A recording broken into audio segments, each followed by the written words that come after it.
Bridge Church. Good morning. I'm an educator, so I need call and response, right? I'm excited to be here, and I'm glad that they asked me back, which is a good sign. So I'm grateful to be here.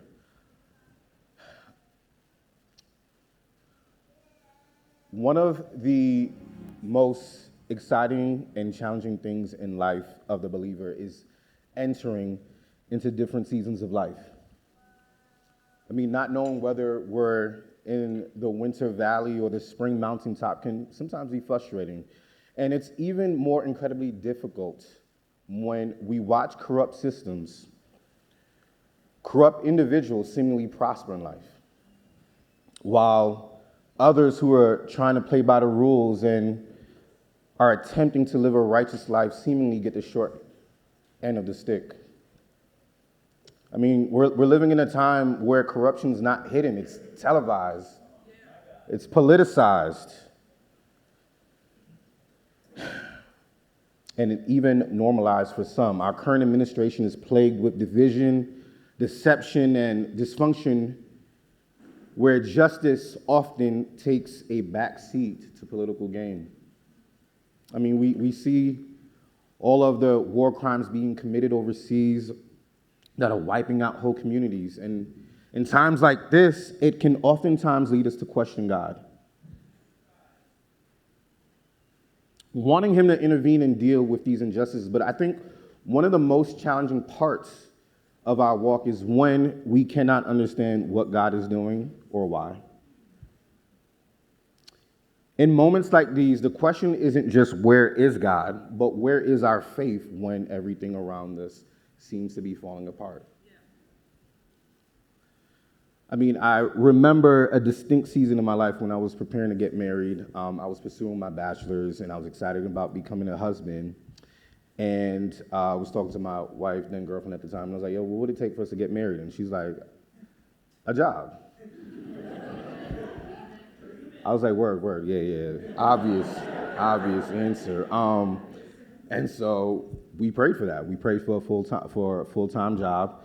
And then 2 days later, I went to my internship. I was interning at a local assembly person's office, and the assembly person offered me a job. She offered me an interview on the job. She was on the spot. She was like, hey, I want you to interview for this job. And I was like, nah, I'm not really interested in politics, had zero interest. And then she insisted. Somebody else also reached out to me the night of. And so I'm telling, my wife at the time, my girlfriend at the time, I was like, yo, listen, she's asking me to interview for this job. And she had to remind me, didn't you just pray for this? Right. Okay. Interviewed, got the job on the spot. God clarified for me that he had opened that door for me. And then 6 months later, we got married. 2 months after getting married, I woke up one morning and I heard a voice say, quit your job. And of course, I'm like, I rebuke you, devil. I'm going off, because it don't make no sense. I just became a husband. The very God I just prayed for a job, why would you close that door? So I'm like, nah, it can't be God. And so I go to my wife and I'm like, I keep hearing his voice tell me to quit my job as I'm getting ready for work. And what do you think I should do? And she looks at me and she's like, well, if God is telling you to do something, why are you asking me? She's bugging. I was like, nah, you're bugging. All right, bug. Don't make no sense. I'm like, I'm going to work. We need money. I go to work. Literally, I hear the prompting over and over. Quit your job. And I'm like, I believe this is God, and I'm wrestling with God in my mind. I'm like, nah, you're bugging, bro. We got bills. And so, literally, an argument ensues between my boss and I. 5 minutes later, I get fired. And I literally spent 9 months unemployed and in extreme depression. And so similar to Habakkuk, I would constantly cry out during those times, those 9 months, how long, Lord? How long would I have to wait for him to intervene in what I felt like was an unjust termination?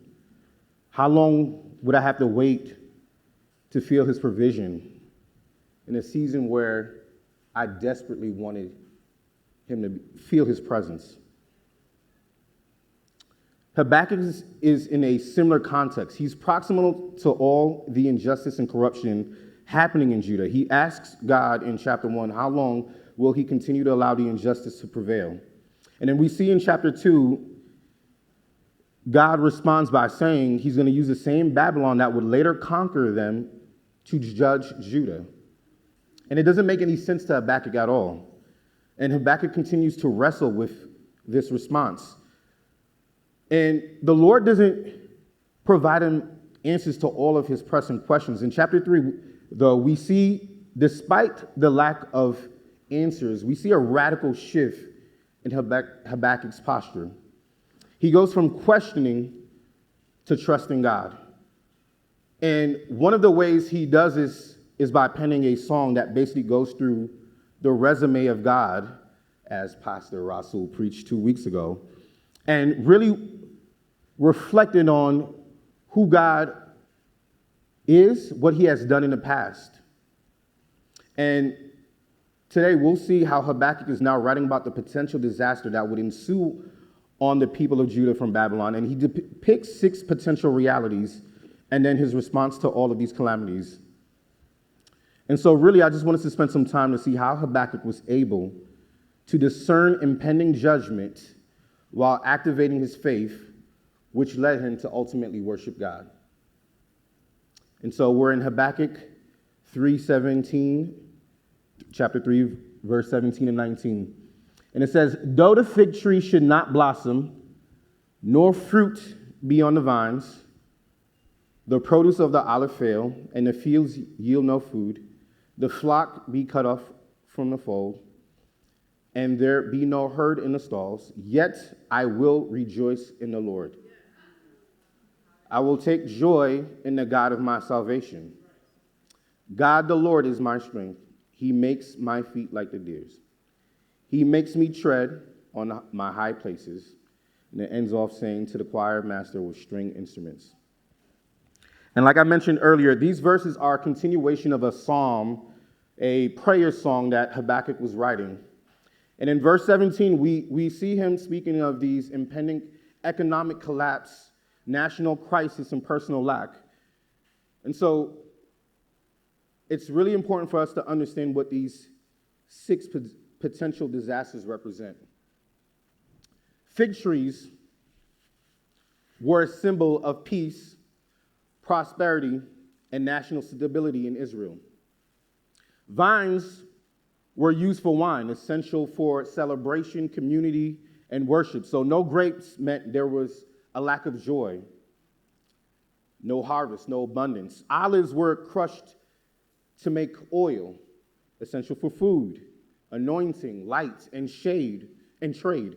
And so no olives meant there was no physical sustenance, no spiritual vitality, no trade economy. The fields provided grain, the most basic form of sustenance. No grain, no bread. Flocks were essential for food, clothing, sacrifice, and wealth. And so no sheep meant like there was a relational loss because they would use that for sacrifice. Economic loss as well, too. Herds representing strength, labor, and wealth. So no cattle, no strength, no future investment. And so I just want you for a second to imagine a reality in which we have lost access to all sources of food.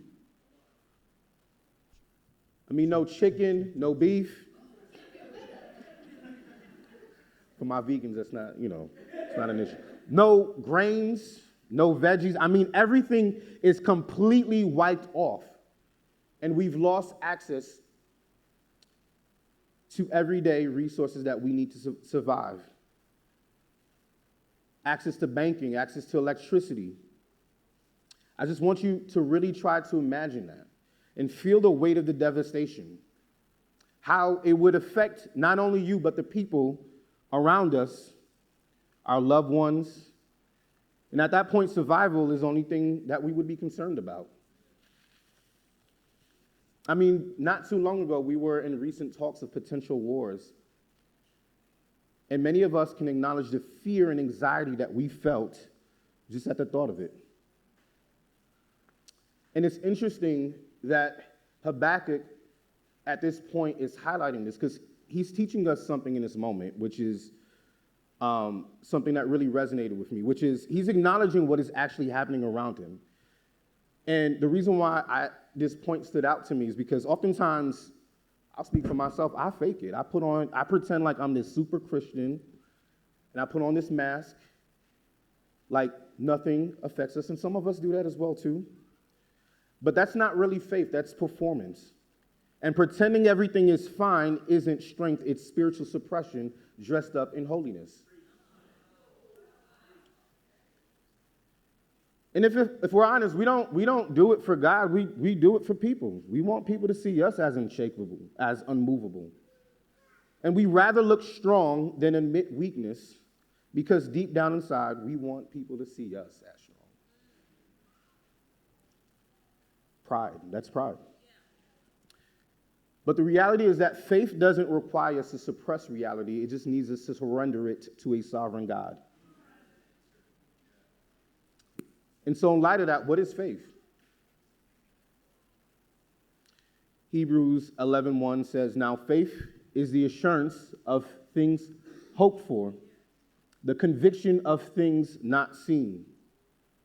In other words, faith is trusting in God's character, his word, and his promises, even when circumstances seem as if they are contradicting his character, his word, and even his promises. Faith is a posture of surrender and trust that is not only to be ruled by what we see or what we feel.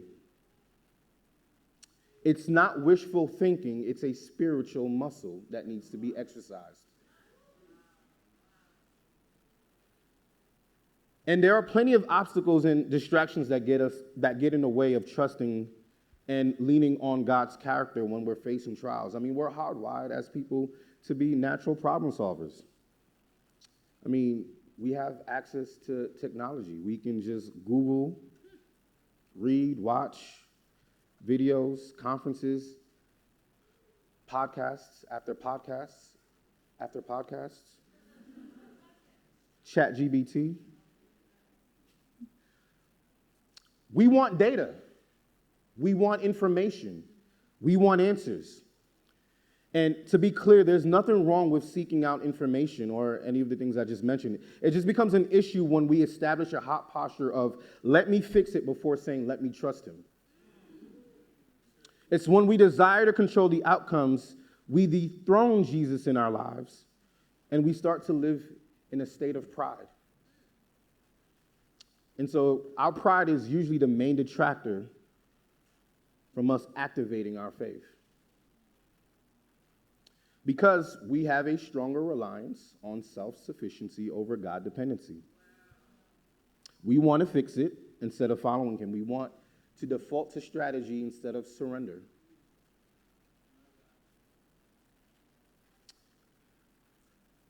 You ever work with somebody like a micromanager? You know a micromanager?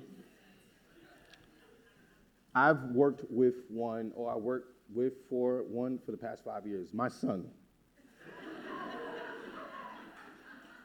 Y'all laughing, I'm serious. One day I decided to take my children out on a very luxurious boat ride. We took the Staten Island ferry, and they were so excited. We crossed over, and I was telling him, hey, once we get off, we're going to get back on the next ferry.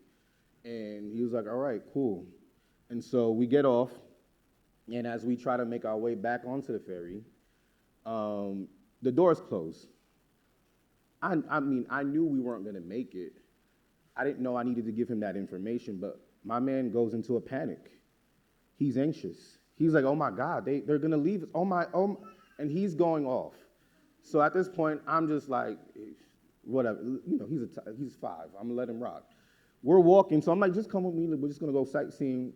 He's looking at me, and we're walking, and he's panicking. And the frustration starts to build in me because I'm like, he looks at me, and he says, Daddy, we're lost. And I look at him like, we? I've been here before. You're not even, I'm your father. You're with me. How can you be lost if you're with me? Like, I understand that you had a timestamp and you thought that we would go through immediately, but I already knew that we weren't going to but the fact that you are with me and you're panicking and your anxiety, he's trying to problem solve for me. I'm like, you're 5, my God. Like, let me be your dad. And a lot of us, that's a lot of us with God. We struggle to trust a God that we cannot micromanage.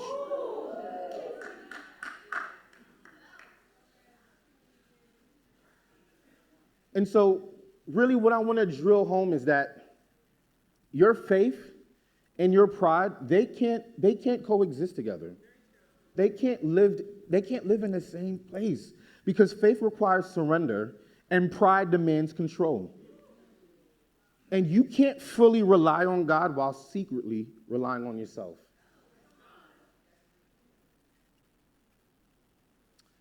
And then Habakkuk goes on to say, we'll see in the next verse, as he continues his response, yet I will rejoice in the Lord. I will take joy in the God of my salvation. The word that stands out for me in this sentence is yet. Yet highlights the current reality and contrasts it with a greater and supernatural truth. It doesn't deny what is, it surrenders what is to who is. Both realities can coexist, but only one really holds the authority to shape my response. And so how do we then rejoice in the Lord when life is all messed up? How do we do that? I mean, the easiest way I can put it, I'm going to borrow a little bit from Pastor Rasul's sermon, is remembering. The first thing we see him do earlier in the chapter is remembering. And if I could put it this way, remembering is what fuels your rejoicing in the Lord. Because his resume needs to be on hand so you can remind yourself who your God truly is and what he has done and what he can and will do. And so many of us know the scripture, and maybe as a song as well too, rejoice in the Lord always. Again, I say rejoice. Paul wrote this in prison. I mean, he was literally locked up. And though he was locked up, Paul was free because his joy wasn't circumstantial. It wasn't predicated on outcomes. It was rooted in who God is. And then he says, I will take joy in the God of my salvation.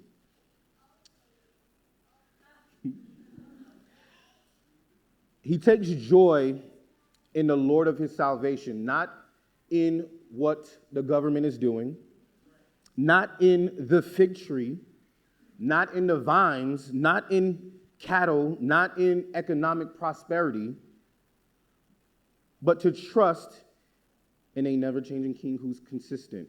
And it's not just a God or any God, it's his God. He's saying the God of his salvation, the one who rescued him, the one who saved him, the one who saves us, the one who delivers us. And when you think about what you actually deserve and where you were headed, how can joy not flow from remembering that? I mean, because salvation is proof of God's love.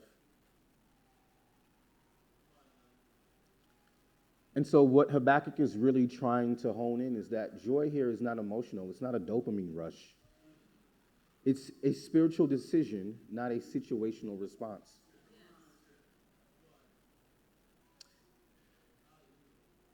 And what I want you to understand is that I shared earlier about my story of my season of unemployment. You know, Lord was really using that season of unemployment to expose where my faith truly lied. I had just enough faith to believe him in the blessings, but doubted his character in moments of crisis.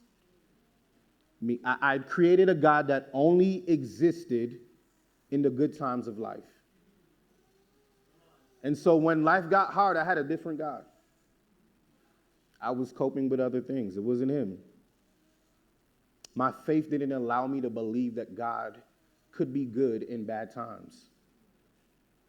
He was showing me how I had relied on my experiences, my degree, and myself to solve all of the issues I was facing. And really, God was trying to dethrone all these idols in my life. And God wants to do the same in your life today as well.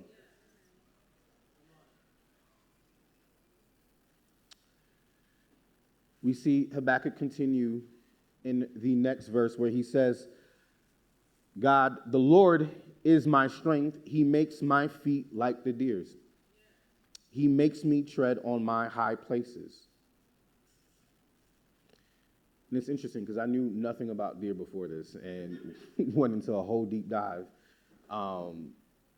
Habakkuk is referencing a mountain deer, and specifically a female ibex or hinds. You'll see some of your versions say hinds, but it's a reference for deer. And those types of deer are known to thrive on rugged cliffs. And so they climb what looks unclimbable, and they move with a level of confidence in treacherous terrain. And the deer's hooves are uniquely designed. They're split with rough undersides that grips rocks at near vertical angles, which means that they don't stumble easily. I don't think y'all caught that. He says he will make my feet like deer's feet, which means God is not just about you surviving. He wants to give you supernatural footing to walk in any terrain where others who are without him might fall.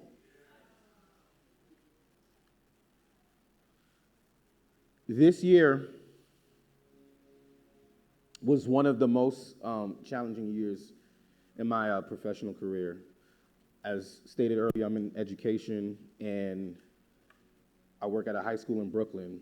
And this year, we experienced unprecedented loss. We lost a student to health concerns. And at some point in the middle of the year, some of my students were involved in an unfortunate murder.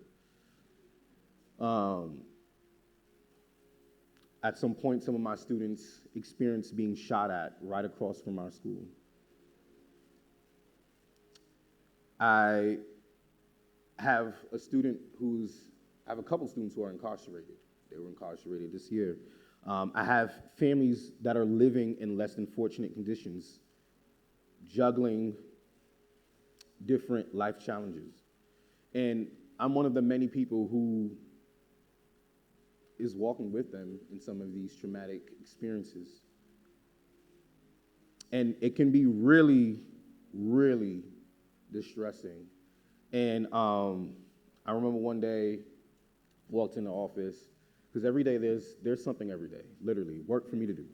And one of my colleagues looked at me and was like, "Hey, John, how do you cope with all the things that you have to do in your job? Because this job, it looks really stressful." And without hesitation, I was like, "God?" Like, no brainer. He looked at me and he was like, "No, yeah, I hear you, but what else do you do?" I was like, "No, God." He's like, "No, I get that. I know you do the church thing and stuff like that." And there was another, my other colleague to the side. No, yeah, what do you do for self-care? I'm like, "No, I'm telling you, if I'm not submitted, I would have lost my mind.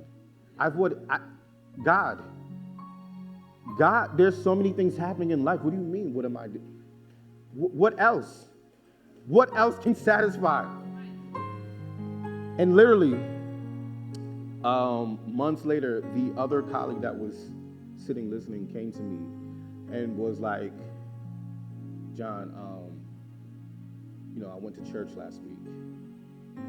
I was like, oh, what happened? She was like, I finally understood what you meant. She's like, life just felt heavy and nothing could satisfy.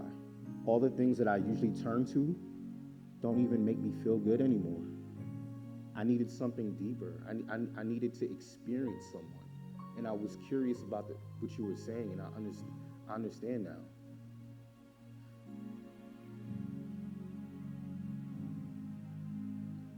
See, I don't know how to manage the stress and anxiety that I'm always feeling when I experience moments like those. But I know God to be a comforter. I don't know if the job or promotion will come. I don't know if the finances will hit this month. But I know he supplies every need. I know him to be Jehovah Jireh. I don't know if the spouse will come. But I know he sticks by you closer than any friend. I don't know when the chaos will calm down. But I know he's my peace. I know he's your peace. I don't know what tomorrow holds, but I know who holds it. Because it's not about what I see, it's about who I trust.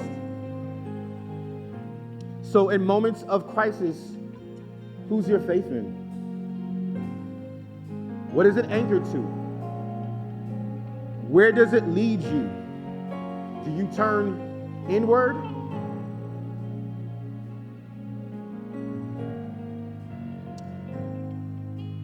Do you turn to people? Do you turn to things? And it's okay. It's not judgment. It's an opportunity for reflection. In this moment to really submit and surrender those things to God and really speak over ourselves like Habakkuk is doing in this moment, that we will trust him, that we will join in him. Because God is ever present, but I realize I'm not always present with him. And so how can we experience an ever-present God where we're not present? Where your faith lies in moments of crises is where your altar of worship begins. And I want us to stand in this moment. You can stand. And I'm going to ask you to do something. I'm going to ask you to reflect on potential issues that you might be facing, the things that make life feel heavy right now for you. And I want you to consider, what is your even though? You can throw that next slide up. What is your even though? I want you to fill in the blank. What is the thing that will sit in this blank? Though blank, I will rejoice. I just want you to close your eyes and take a moment, and I want you to reflect. There's something right now that is fighting for your time, for your affection, for your heart. And God wants you to say, even though I will rejoice in you. Whatever it is.